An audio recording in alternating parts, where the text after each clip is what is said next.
a esta justicia pedirle que ejerza su función es perder el tiempo. Es decir, el país está abocado a una lucha por lograr una justicia independiente. Porque eso hay que ponerlo en primer lugar. Porque si no, vamos a estar hablando del desierto. Hay que decirle a la gente, miren toda la burla de este país con este caso, con todo, porque no tenemos una justicia. Porque a esa no se le puede pedir. Esa está para proteger a esos ladrones. Entonces, en ese marco, hay que orientar en cierta medida los reclamos hacia la matriz. No es posible hacer justicia si no logramos una justicia independiente. A propósito de todas las evidencias que no tiene justificación para que haya esta abierta complicidad institucional que hay frente a todos los casos que debían ser objeto de su trabajo. Sí, yo estoy plenamente de acuerdo contigo, Papa, en la urgencia y necesidad para que este país pueda avanzar. Incluso nosotros, nuestra propuesta política como Alianza País es el cambio democrático. Y lo vemos como un proceso de transición donde se adopten las leyes y las instituciones que nos permitan poder producir un cambio de rumbo. Y dentro de eso está un Ministerio Público independiente, un Poder Judicial independiente, elecciones creíbles, mecanismo de transparencia y de control del poder independiente. Eso estoy totalmente de acuerdo y es parte esencial del programa político de Alianza País. Ahora bien, la lucha del futuro se tiene que nutrir de la lucha del presente. Y en la lucha del presente nosotros no podemos transigir con el procurador. Nosotros tenemos que exigirle al procurador hasta el último día que él tiene que investigar a todos los que están implicados en esa trama, con nombre y apellido. Porque aquí yo no estoy hablando de generalidades, yo estoy diciendo nombres. Esta es una edición de la denuncia penal que nosotros hicimos. En esa edición de la denuncia penal que hicimos, el 23, que se ha editado en forma de libro, en esa edición nosotros le señalamos de manera precisa los nombres y por qué deben ser investigados y para qué deben ser investigados y las medidas que debe adoptar el Ministerio Público, porque no se trata de invitar a estos funcionarios o exfuncionarios a tomarse una taza de café. Investigar no es eso. Investigar hay todo un prontuario de medidas cautelares previas para que cuando el investigado se siente frente al investigador, el investigador sepa más o tanto de la vida del investigado y tenga información de la vida del investigado como el propio investigado. ¿Para qué? Porque si no, lo que va es allí a contar anécdotas. Entonces aquí se señalan todas las medidas que deben adoptarse respecto de cada uno de esos funcionarios o exfuncionarios. Nosotros necesitamos, por tanto, que sean investigados. Nosotros no podemos dejarle pasar al procurador que no se investigue la financiación ilícita de las campañas electorales y particularmente la del 2012 y la del 2016, la reelección del 2016, que es la más reciente. Nosotros no podemos dejar que esta investigación de Odebrecht pase sin evaluar, sin incluir los sobrecostos. Y eso tiene que ser de las obras. Déjenme decirle que una evaluación de los sobrecostos de 10 de las obras de Odebrecht está tasado en 1.229 millones de dólares sobrecostos, sin Punta Catalina, en esas 10 obras. Eso te iba a decir, sin Punta Catalina. Claro, sí. Y eso significa algo así como 63 mil millones de pesos. Entonces, ¿cómo puede ser que en nuestras narices, en el país, el procurador pueda querer pasar por debajo de la mesa, que él se va a limitar a investigar 92 millones de dólares en soborno, que además fueron mucho más, porque en todos los lugares donde el Ministerio Público ha investigado, ha quedado demostrado que los sobornos fueron mucho más que lo que Odebrecht admitió. En Colombia, Odebrecht dijo que fueron 11 millones de dólares y ya va por 45.6 millones los sobornos descubiertos. En Perú dijo que eran 29 y ya va por 40 y pico y algo más de millones de dólares. Entonces, Odebrecht no solamente es una empresa delincuente, es mentirosa también. Tenía aquí su mando. Y entonces, ¿por qué el procurador se limita? Y fíjense a dónde llega el procurador.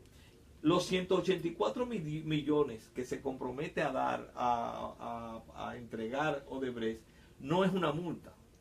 Si ustedes leen el acuerdo, es una contribución. ¿Y ustedes saben por qué usan la palabra contribución? Porque si ponen la multa es una sanción penal. Y si es una sanción penal, entonces resulta que queda objetada conforme la ley 340-06. Por eso aparece como una contribución. Lean el acuerdo. No dice multa, no es sanción. Es una contribución. Entonces, eso nosotros no podemos dejarlo pasar. Y en estos 4 meses, yo digo, ellos están ganando tiempo, ¿verdad? Nosotros tenemos una oportunidad de redoblar el esfuerzo y hemos dicho, cerremos fila contra la impunidad en estos 4 meses. Es que yo no tengo duda de que la realidad es el argumento para pedir el cambio. No se puede ceder en la denuncia de todos los detalles, pero sabiendo que hay un destino final. Claro, necesitamos con esto justificar que no podemos ignorar que necesitamos una justicia que no tenemos. Es una vagabundería lo que está pasando. Totalmente de acuerdo. Saliendo de Odebrecht y entrando al ámbito político, ¿es una solución para los problemas que tiene el partidarismo político o para los problemas que hay en términos de degradación política la aprobación de ley de partido y la ley electoral? Bueno, si esa hubiese sido una ley que hubiese posibilidad real de ser concertada por los actores políticos para producir la reforma política necesaria en esos ámbitos, hubiera supuesto un punto de avance. Lo que ha hecho ahora el comité político es transferir la lucha de facciones del comité político al Congreso y se va a reflejar allí. En el país se necesita una ley de partidos, porque los partidos tienen una función pública y no pueden funcionar al margen de una legislación y se necesita. Ahora, lo más importante, además de la ley de partidos, es la ley de reforma a la ley electoral.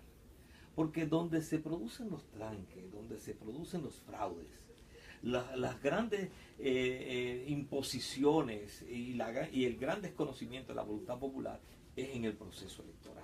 Por eso necesitamos una ley electoral. Y digo más, yo he señalado públicamente, porque lo he dicho por artículos y lo he dicho también en entrevistas, que la Junta Central Electoral de hoy es la Junta Central Electoral que tiene más poder constitucional de cualquier junta que hayamos tenido. Porque el artículo 212 al 214, pero específicamente el 212, le da constitucionalmente poder reglamentario en muchísimos de los aspectos. Por tanto, hoy día no hay excusa para esa Junta Central Electoral en la ausencia de ley de partido o la ley o la reforma a la ley electoral. Ellos tienen los medios para garantizarle a este país, los medios constitucionales, de hacer las reglamentaciones del lugar y buscar los consensos necesarios para hacer las reglamentaciones necesarias y garantizar unas elecciones libres, creíbles, justas, unas elecciones donde incluso la ley le da facultad para establecer, reglamentar el origen de los recursos y además de eso el acceso a los medios de comunicación y de propaganda. Lo que pasa es que la Junta tiene que liderar el proceso. Es decir, lo que está pasando aquí, lo que está pasando aquí hoy día no puede llevarnos a que se repita la experiencia del 15 de mayo del 16. Y para que no se repita lo que pasó el 15 de mayo del 2016, donde se impuso la reelección y se impuso un candidato con los recursos del Estado, para que eso suceda, la Junta tiene que asumir un liderazgo en todo este proceso y la responsabilidad con las facultades que le da la Constitución de crear los reglamentos necesarios y suplir cualquier bache que haya en ese sentido. Finalmente, ¿Hay posibilidad de un frente opositor? Siempre hay posibilidades en la medida en que podamos plantearnos dar pasos que impliquen la superación de este presente. Lo que no, en Alianza País siempre hemos dicho, nosotros todo lo que puede implicar avanzar hacia producir el cambio democrático que requiere este país, nosotros lo apoyamos y concertamos. Lo que nosotros no nos prestamos es acuerdos debajo de la mesa para repartirnos el Estado, ni tampoco nos prestamos para quitar a los que están para ir a hacer lo mismo. Nosotros queremos acuerdos, que hagamos acuerdos, pero es para transformar este país, para cambiarle el rumbo torcido que le han impuesto a este país. Gracias, Guillermo, gracias, muchísimas gracias por acompañarnos aquí en el Gobierno de la Tarde. Gracias a ustedes.